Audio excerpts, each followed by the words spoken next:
Ô Felipe, tudo isso um plano pensado, tu falou século XVIII, já se falava isso. É, Agora, isso aí vai passando várias gerações, né? Como é que isso... ó. Esse livro aqui, não sei se dá para a galera ler, Sim, os próximos milhões de anos do o Dalton Darwin, que era primo do do Darwin. Quando o pessoal entender que o Darwin, né, o avô dele, que era o Erasmus Darwin, já era um maçom, Rosa Cruz, né, que a sociedade, a Royal Society britânica, era completamente ocultista, né, que promoveu o tal do iluminismo, que esse iluminismo é a iluminação de Lúcifer, do Illuminati, é tudo a mesma coisa. Né? Ele fazia parte de várias sociedades secretas, da Sociedade X, da Lunar Society, e você tem essa coisa geracional, né? A mesma família, você vai vendo, sabe, geração após geração, a mentalidade sendo promovida. Então, né, o primo do Darwin escreveu esse livro aqui sobre como a gente vai conduzir a sociedade nos próximos milhões de anos. Então, esse que é o negócio, os caras pensam a longo prazo, tá? E aí a gente entra na coisa espiritual, que para mim não são pessoas só, eles estão obedecendo a seres sobrenaturais, né? Que vivem longos períodos de tempo, acompanham a humanidade há muito tempo, né? E pois vão é. manipulando através de gerações, né? Pois como é que conseguem fazer com que esse plano siga bem conduzido e se confirmando ao longo de anos e anos e anos, milhares de anos? Porque, de novo, né? Então você fala, né, os socialistas fabianos, por exemplo, todos, a grande maioria era membro de uma ordem chamada Golden Dawn, tá? Que é uma ordem oculta. Os Sim. caras eram bruxos simultaneamente, né? Eles estavam ligados ali com o Aleister Crowley também. Muitos eram maçons, o Sidney Webb, né? E o casal que fundou a Sociedade Fabiana, o Sidney Webb e Elizabeth Webb, eles eram ocultistas, né? Ligados também à maçonaria. Enfim, sempre tem um elemento de ocultismo também, né? Eu estou falando aqui dessas organizações como se elas fossem meramente uma manipulação social, política, econômica, mas não. Né? Eles têm uma agenda. Quer ver? Eu separei um trechinho aqui desse livro, só para ler aqui para vocês, dizendo assim: olha, ele fala assim: os machos serão selecionados segundo os vários critérios, alguns devidos aos músculos e outros devido ao cérebro. Todos deverão ser saudáveis, a não ser que estejam destinados a ser pais de oligarcas.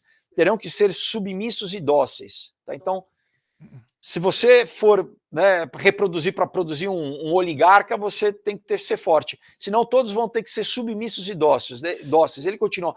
Como na República de Platão, as crianças serão tiradas das mães e criadas por amas profissionais.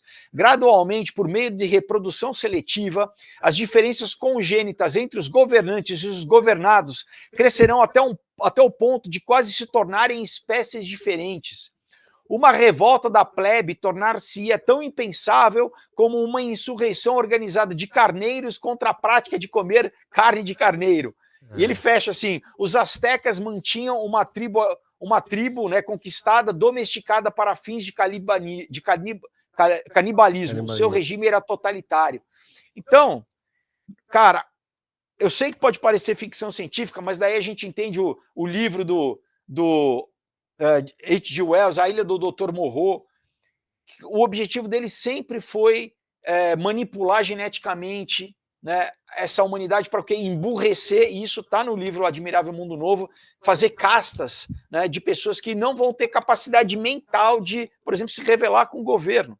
E eles estão em processo disso, cara. Então, a gente Avançado, né? está em processo disso, através do quê? De comida, de alimentação, Sim. através né? Então, a queda da testosterona do homem é por quê? Para fazer o homem uma população dócil, para fazer com que, né, cada vez mais ele não consiga fazer frente a um governo totalitário. Né? Toda a agenda das letrinhas aí, a agenda do alfabeto, é para isso também.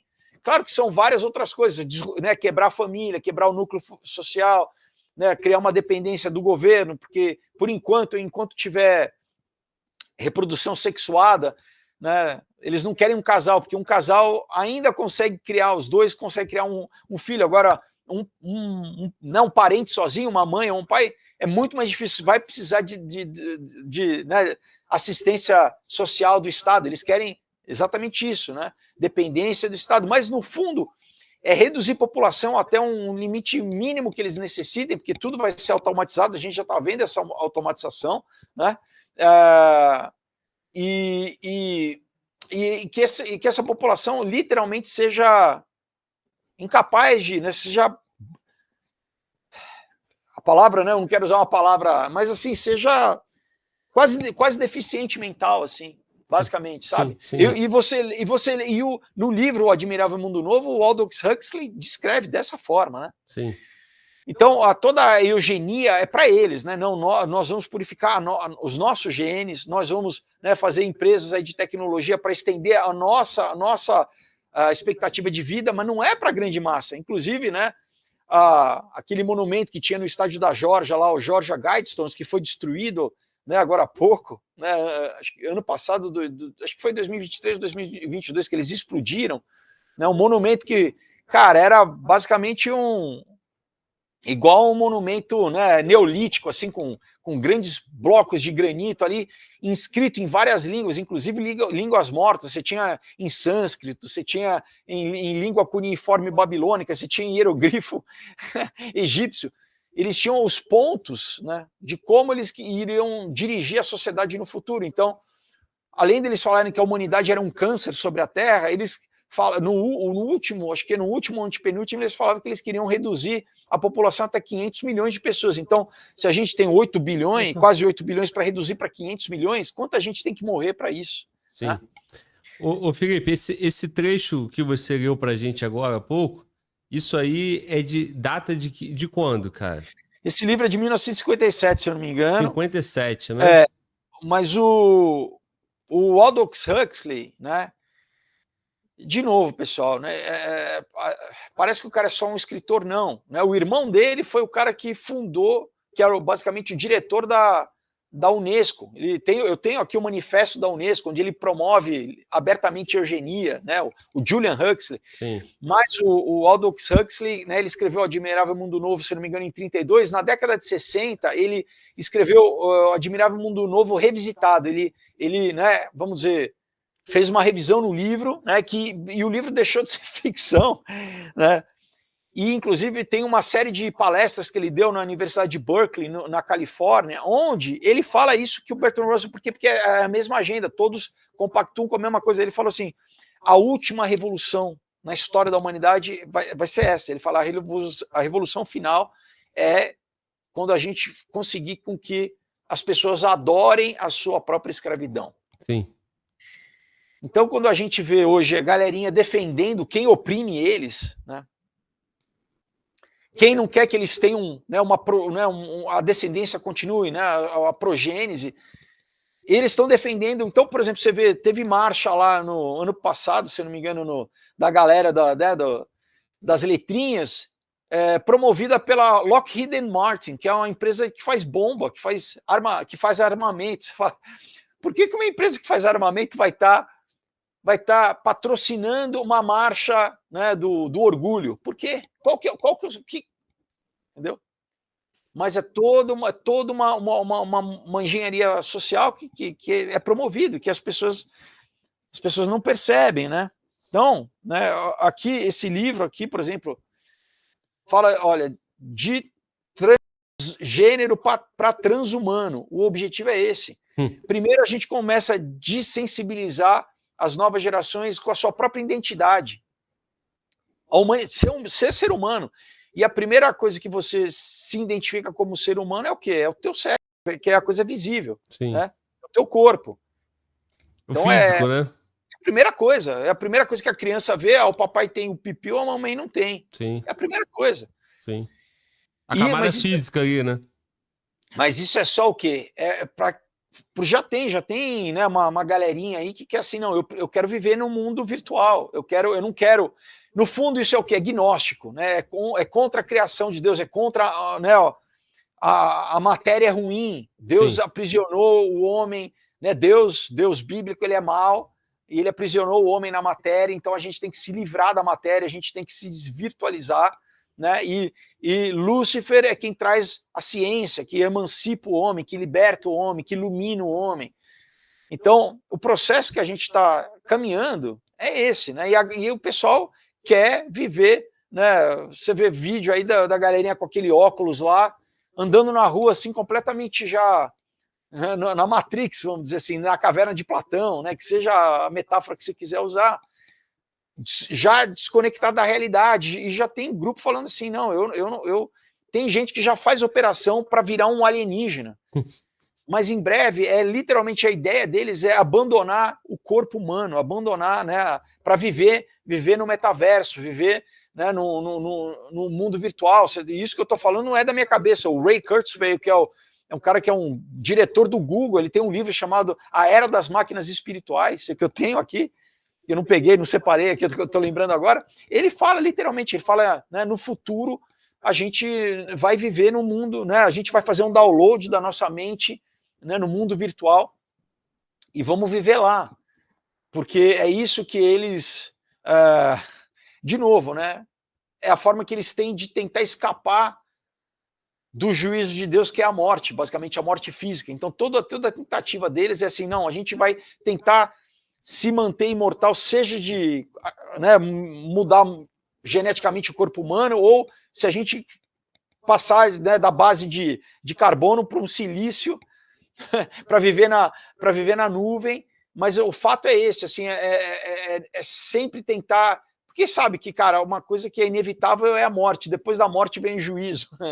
Então, para essa galera que, né, é completamente luciférica e contra Deus, eles estão pensando aí formas de tentar escapar essa realidade, né, essa realidade ontológica da vida, né, que não tem como escapar, né? Agora, eu te perguntei de quando é esse texto, tu falou 57, nós estamos em 2024, cara. O quão perto nós estamos desse plano final aí, cara? Muito, cara. Então, mas aí que tá, né? Tem o que eles querem fazer e tem o que eles vão conseguir, né? Sim. Agora, assim, muito do que eu tô falando, se a gente pegar já pelo prisma bíblico,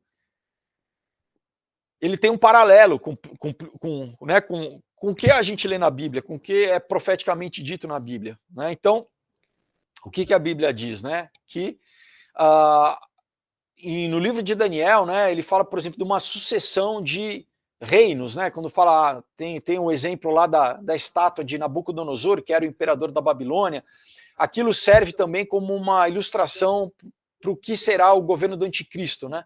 Tem uma passagem que talvez o pessoal conheça aí, que tem Cedraque, Mesaque e Abdenego, que eles se recusaram a se prostrar e adorar, né, a estátua de Nabucodonosor, né? Porque eles falam, não, isso é um ídolo, né? Eu adoro a Deus, eu não adoro nada feito pela mão humana, enfim. Mas isso já era um governo, já é um exemplo do que vai ser o governo do anticristo, onde quem não quiser adorar, né, o anticristo, e pessoal, você fala, nossa, mas o que tem a ver adoração com política? A maior parte da história da humanidade sempre né, os governantes sempre foram adorados Sim. como deuses na terra, os faraós, né, o imperador babilônico, né, os Césares de Roma, inclusive por isso que o cristianismo era perseguido, porque era uma competição ao César, né, alguém adorar, né, a Deus e não a figura que representava o Estado, que era o César, sim. Tá? E isso vai se repetir no final dos tempos, né? Inclusive a gente já está começando a ver pipocar, né, a igreja da inteligência artificial, porque vai ser uma coisa que vai ter elementos de inteligência artificial junto com essa questão, né? Vai ser uma religião ecumenista, né? Vai ser uma religião, né, panteísta, e vai ter esse elemento da tecnologia, vai ser o instrumento de controle, então vai ser intrínseco, né? A base vai ser tecnológica para essa religião do anticristo, né? Comandada pelo que a Bíblia chama do falso profeta. Sim. Então, né, a gente tem essas duas figuras que não pode confundir. É o anticristo, que é o político, que vai ser literalmente possuído por Satanás, né? Não vai ser uma possessão né, de um café pequeno, assim, é literalmente Satanás possuindo nessa pessoa. E vai ter aquele que é um líder religioso que vai, vamos dizer, dirigir a adoração para o anticristo, que é o falso profeta, né? Que vai ser um líder religioso que depois, no final, o anticristo vai matar o falso profeta. Mas, assim, esse sistema religioso vai estar ligado a outras coisas, que vai ser essa questão, que a gente já está vendo também, por exemplo, teve países durante a pandemia que já estava ligando vacinação com acesso a transporte, acesso a serviços públicos, né? Isso vai estar ligado com crédito de carbono, com crédito social. A gente está indo para uma migração de um sistema único, tá? Que vai ser digital, onde a moeda não vai ser mais a moeda como a gente conhece o dinheiro, vai ser uma coisa única, que vai estar muito mais atrelado ao teu comportamento, ao teu crédito social, do que de se você tem dinheiro no banco ou não, né? E a pandemia, direito a gente já começou a ver. Óbvio. O teste de aceitação, como que a população ia reagir, né? Eles já viram que mapearam, ó, grande parte da população obedeceu, né? E as vozes que se levantaram, ele já falou, ó, esse aqui já... Não, já, vamos dizer, né, como se fosse... mapeados. Foram mapeados, né?